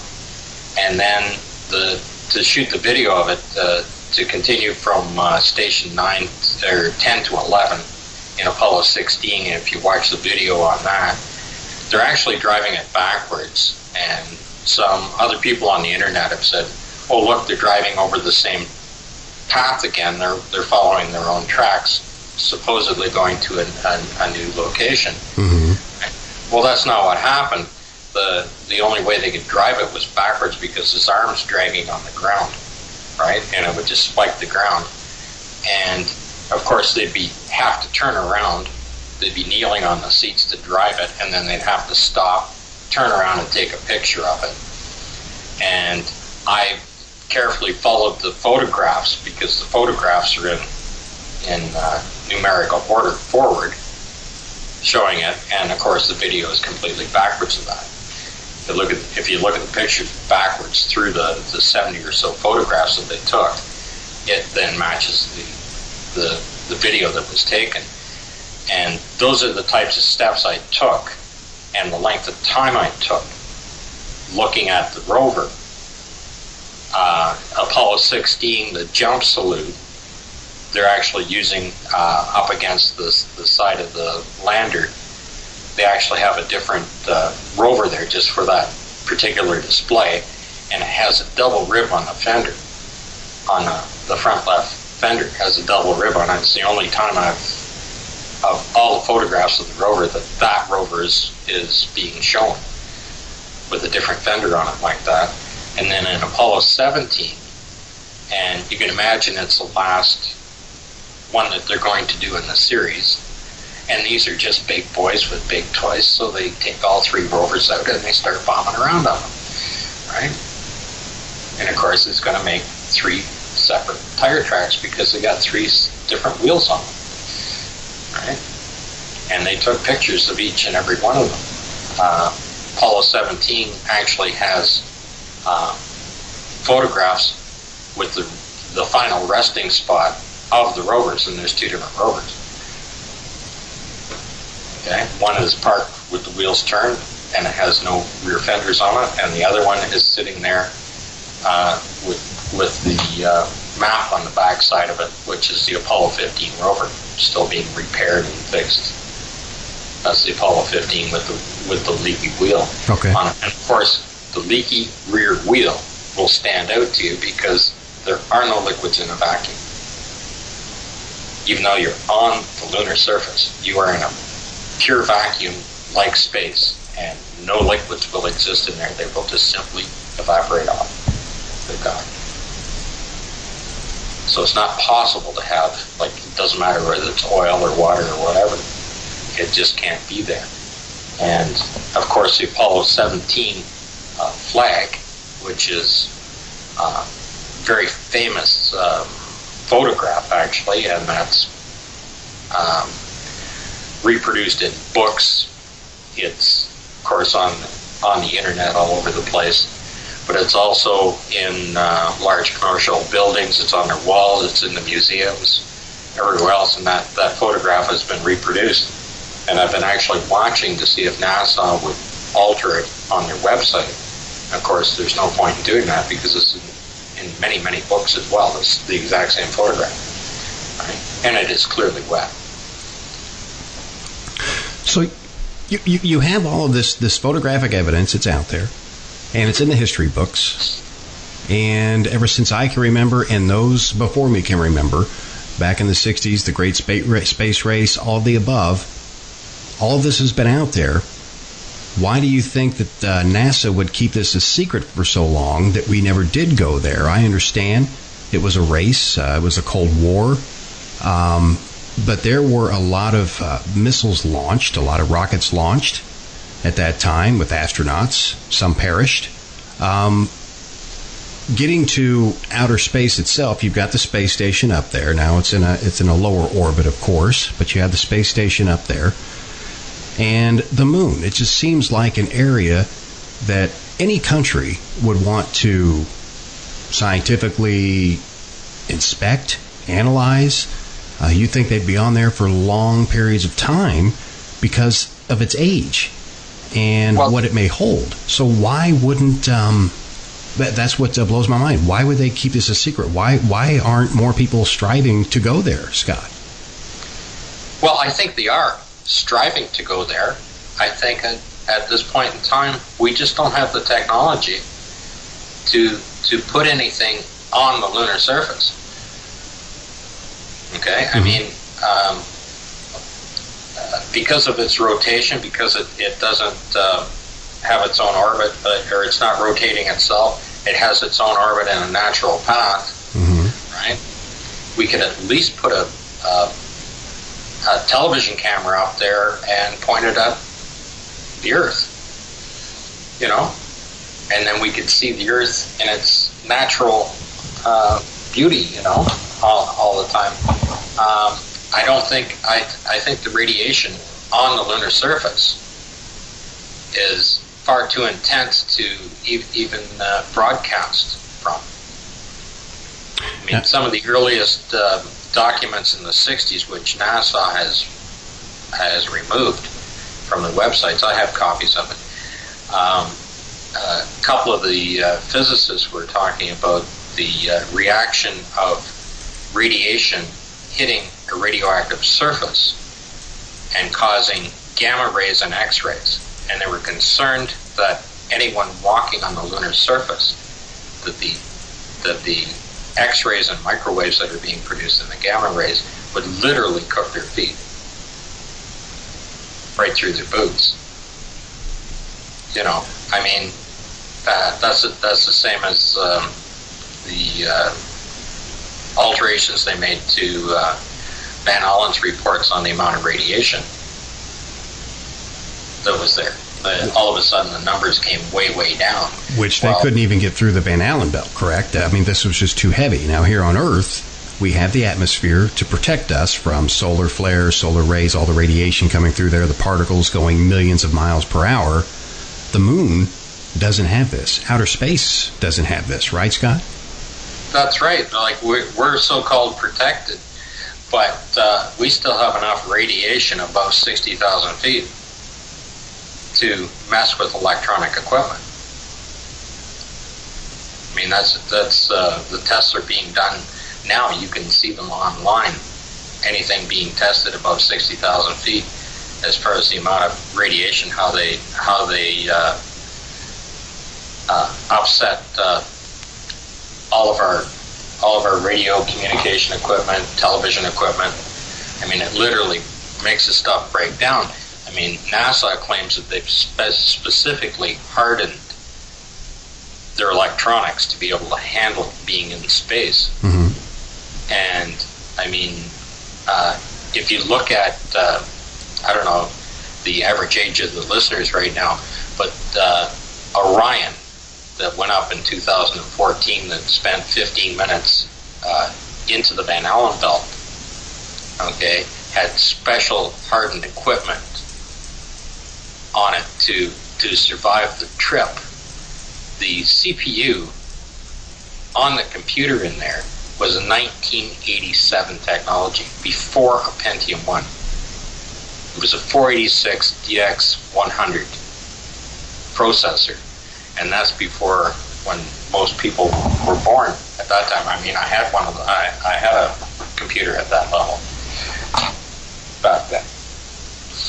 But that's the latest technology. That's in 2014. They're using stuff that's 35 years old. Right? Okay. Because they haven't developed anything better that would handle it. And that CPU was 18 inches square and had 200 pounds of lead over it to protect it. And that's how it is. You know, technology back then was scarce. The things that's just to go into low Earth orbit. We're not even scratching the surface on getting farther than that, which we really haven't researched extensively with personnel. That is, we have with satellites and probes and so forth that have been launched, but even some of those malfunction at that altitude, correct?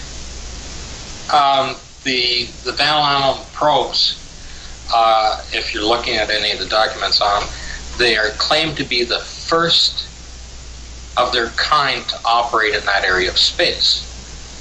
And they operate on an elliptical path so that they come in close to the Earth. They come into 432 miles, and that's when they transfer the information. When they get out past that, they can't even talk to the Earth. Right? When they're on their elliptical path, they have to be in there. And they're the incredibly slow rate, it's like 16 bits a second or something like that. The transfer rate, unbelievably slow. You have a lot stopping its path. And let's throw in this example for the audience and yourself, of course. You have the Mars missions as well, which is Mars is a little set up a little differently. It does have some type of an atmosphere to it. We've launched different probes there that they've sent signals back or photographs, but yet mankind hasn't been there yet. And you would think if we are able to construct a computer that we can hold in the palm of our hand that has an ungodly amount of power, that we should be able to come up with something to power man, or woman for that case, to the moon, or Mars for that fact, right? Well, we still haven't talked about the vacuum of space. Mm-hmm. Okay, and there's been a lot of discussion on the suits and how well protected they would be, and could they move their hands with 5 pounds of pressure in it. Well, it's not 5 pounds of pressure. You're into the torr value of a vacuum, okay? And when you're in low Earth orbit, it's 10 to the minus 3. So instead of 5 pounds, it's like 5,000 pounds, okay? It's a lot of pressure. Blow the suit right off you. Okay, even Elon Musk's little launch there, even if he took all of the air out of the tires before he launched his car, it's still, if it's reading 0, it still has 14.5 pounds of pressure in it. Okay? That's a lot of pressure. It becomes 1,400 pounds in low Earth orbit. Blow them right off. That is a lot of pressure. And that's a lot of pressure. And the thing is, when you're looking at the equipment from Apollo, the CSM, the door opened out, and there's absolutely no way you would seal that door. The deformation of 3/16 aluminum would just balloon out, and the door would never seal. Now, what they're saying as well, Scott, is that the lunar lander, it was basically the width of a sheet of paper, and that amount of pressure would appear to crush it. and getting the door open, just like you said. There, with that kind of pressure, you wouldn't be able to actually open the door at all. Well, that's another thing. Even when they were simulating the docking and undocking of the CSM and the lander itself, when they separate, like when they hit low Earth orbit and then they have to turn one around and then they attach to each other. So there's nobody in the lander, and you close the door, it's got 14.5 pounds of pressure in there. Mm-hmm. The CSM was supposed to be operating on 5.5 pounds of pressure. The drogue that locks the two together,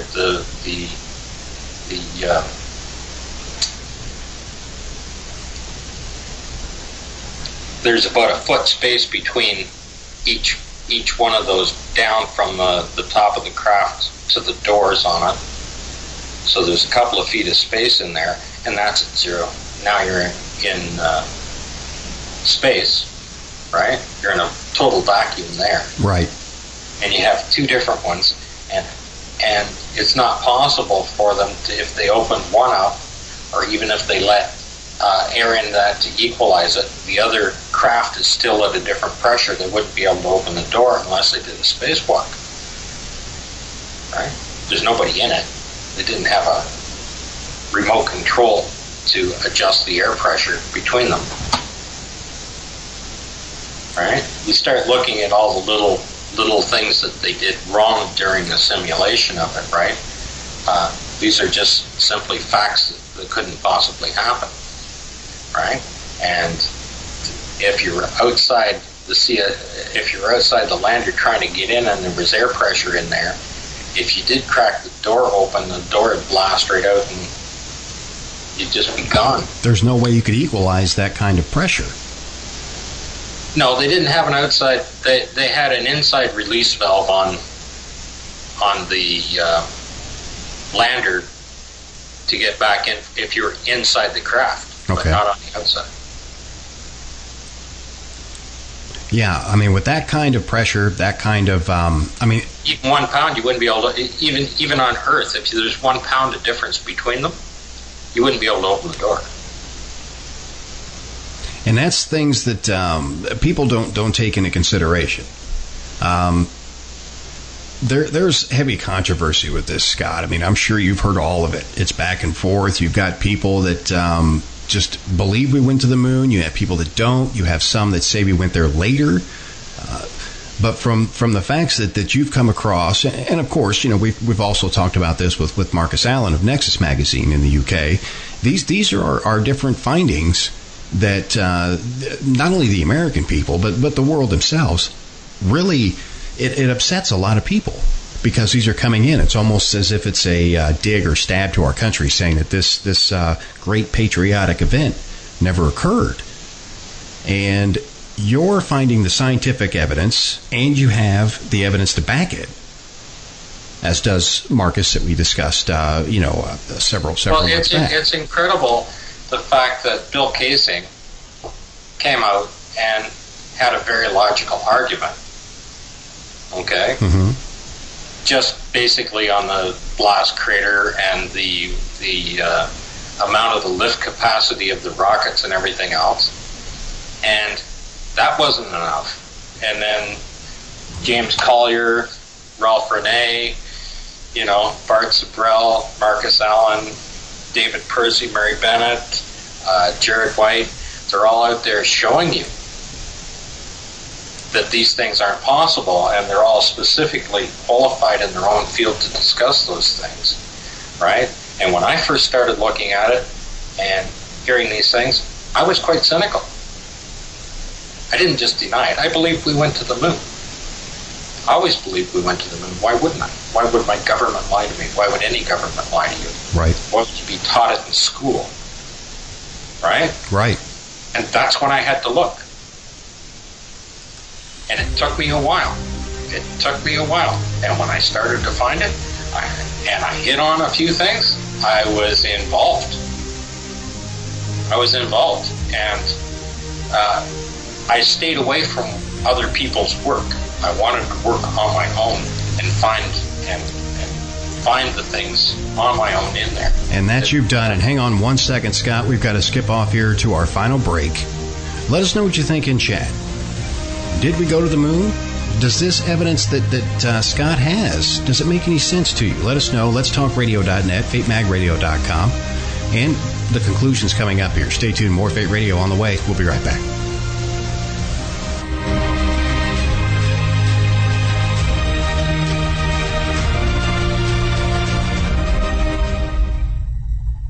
In 2012, Keith Linder, after successfully obtaining a management position at a prestige healthcare company, decides the time is right for him and his girlfriend to move in together. That's putting things lightly. Weird things begin to happen within days of moving into the modern suburban home. The horrors they witnessed and desperately tried to fight off would end up putting them at the odds with members of the paranormal community and themselves. This gripping story, told from the house occupant's point of view, not only lists tales, but also includes pictures, video reenactments, commentary, and audio of the events being reported. Author Keith Linder does not ask you to believe him. He only asks you to listen. The Bothell Hell House by Keith Linder, now available on Amazon. The book, The Bothell Hell House. The author, Keith Linder.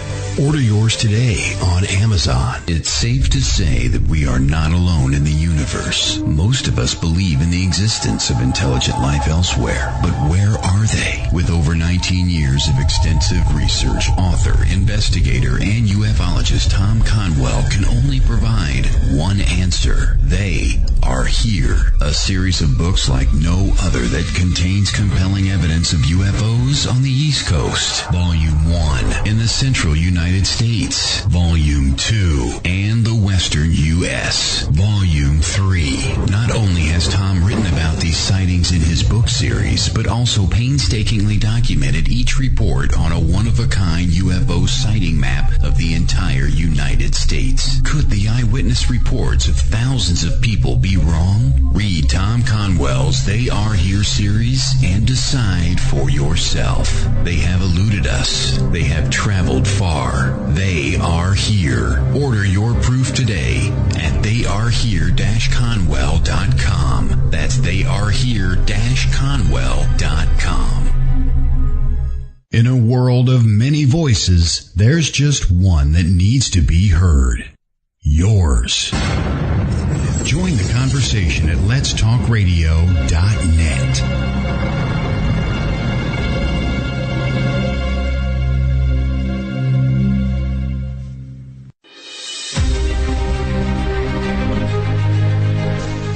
Minutes past the hour. Todd Bates here, Fate Radio Live, and we're talking with Scott Henderson about the lunar landing. Was it real? Was it a hoax? Did we really go to the moon? And we've covered a lot of information here throughout this hour. And those of you that missed it, and you're still trying to put together a few pieces of the puzzle, you can download the archive free of charge at letstalkradio.net or fatemag.com, of course, and form your own conclusion, your own foundation here. Scott is presenting you with a lot of evidence here that we can't even get that far. And if we did, we would be dead before we got there. These are scientific things, levels in space and different types of obstacles we would have to go through back then as well, where we didn't have the technology as we do even now. So just keep an open mind when you're listening. Form your own conclusion here. And Scott, one final question I want to ask you here is, you have people that are in denial that this didn't happen. You have those that just want to believe that we did go there, we landed there, we were the first, and we put the flag there to prove it. What are some things that you can say here in the next few minutes to steer them otherwise? Well, I would love to believe that we went there. It would make things a whole lot easier. It would make the technology that we're striving for that much easier to achieve. The one thing that you will see is the delay over time. Even the prizes for the independent ones to put something on the moon. I mean, if NASA could do that, all these people had to do is pick the phone up and say, well, how did you get there? Why don't you show us how to land this thing, right? Mm-hmm. Tell us what we need, how to build this thing so we can enter the Google X Prize or whatever it is, right, that they're doing. And that's the same with every other technology. That's the same with Elon Musk. I mean, he simply decided that landing with the single-fired rocket isn't a practical solution on any surface, right? Other than the fact that the technology that he accomplished doing it, he should have been able to do it the very first time, because all he had to do is, he was working with NASA, all he had to do is say, how'd you do it there? Right? Landed 6 times on the moon, no problem. You landed how many times soft landings on Mars? 40 times, I think, on Mars. They claim that they've done. Right. None of that has ever happened. None of that has ever happened. We're still working on it today. I mean, it's going to take 10 years to make adjustments to the heat shields on Orion. Right? Apollo started from scratch. They didn't even have the buildings put up, and went to the moon 6 times in less number of years. Okay? And then never again. Right? It just simply isn't going to happen. The technology isn't there to allow us to get through this area of space. It's far too severe for us. Okay? Not just the vacuum, not just the radiation, but the fact is that we have to take everything that the Earth protects us from and take all of that with us. It's going to be a very large craft indeed. So it's going to have to be something pretty powerful to get through all the mess. And throughout the years, we've had a bunch of smoke and mirrors happen. A lot of different conspiracy theories and so forth with the space race itself. There's just so much intertwined with this mess. Well, it's driven by money. It's driven in the search for knowledge. Money and power. Mm-hmm. Right? Everybody wants to believe that we have advanced, that we're smarter than we used to be, that we can advance, that we can accomplish anything if we put our minds to it. And I mean, that's a great format to have, right? It's a great way to inspire people. It's a great way to make people want to be more educated and everything else. But this is just pure fantasy. Okay? It's not going to happen in your lifetime, my lifetime. It's not going to happen in my grandkids' lifetime. Okay? Mm-hmm. This whole thing. I mean, if the Apollo landings were real, right now the 50th anniversary should be done on the Sea of Tranquility, you know, in the Trump Plaza Hotel, right? That's stationed there, you know. That's a good point. And it's something that everyone needs to digest and think about. And Scott, you did a great job presenting everything here, because there's 2 sides to every story, and a lot of us are diehard on we went there. And again, on the other hand, there's proof that we didn't, but there's proof that we did. These are things that you have to weigh yourself. You know both sides. You've been handed a lot of information here tonight about the lunar landing. It's tough for anyone to swallow. It's hard for me to swallow. I'm an American. Even Scott wants to believe that we went to the moon. And this is a massive patriotic event, and outer space itself. All of the satellite systems and Hubble telescopes and all of these things that Uncle Sam is telling us that we have and that we're paying for dearly with our tax money aren't really even there. Is this a massive smoke and mirror? Well, if you call it research and development, right? Mm-hmm. But it's mostly research, no development. We haven't got past the initial problems. The same problems are still there today as they were then, when they first dreamed about doing this, right? And the problems aren't getting better. The problems are just as immense. They're just as dangerous, okay? And we just don't have the technology to resolve them. Okay? Yeah. Radiation is just an incredible force. Vacuum of space is an incredible force. It's a massive obstacle to overcome. It's a deadly obstacle to overcome. You know, that's something that can wipe us all out. That's something we all fear, is radiation from not only outer space, but my goodness, nuclear weapons. And the radiation, it's a word that scares people. And this is something that was a massive obstacle for them to get there. And Scott, I mean, as always, you have done a fantastic job explaining this. And of course, we're going to get you back, new developments. Give out the website one more time where folks can, I've got it in the chat room, give them out to those on mobile devices where they can see these photographs. Yes, well, I'd like to thank Marcus Allen for inspiring me to come forward with some of the information that I had, because I was keeping it to myself other than discussing it with him. Mm-hmm. And I'd like to thank Mary Bennett and David Percy for allowing me to post my photos on their website, and Paul on the Plane for producing my videos for me. And it's an amazing thing that you've gone through here, Scott. And thank you for presenting it and educating all of us here. I can't thank you enough, my friend. We can't wait to have you back on the show. Well, thank you, sir. You bet, Scott. Take care, my friend. Okay, bye now. And there he was, Scott Henderson. Now, keep in mind, keep an open mind. You never know. Did we land there? We don't know. Did we not? We don't know. These are things that we have to figure out for ourselves, and you guys did a fantastic job. Thank you for digesting all that. That is a lot of information. And those of you that missed the first part of the show, just give us about 30 minutes or so. We'll have it uploaded there at letstalkradio.net. You can download it there. Of course, we've got other great shows coming up this week now. Sunday night, you've got a Gang of Girls Radio with host Ariel Grace. That's 8 Eastern, 7 Central. Monday night's going to be a replay, Surviving Evidence, 8 Eastern, 7 Central. Tuesday night, you've got a replay of John Tobin's Keeping the Spirits Alive, followed by a live episode of Haunted Voices Radio. Yours truly going to be hosting that, 9 Eastern, 8 Central.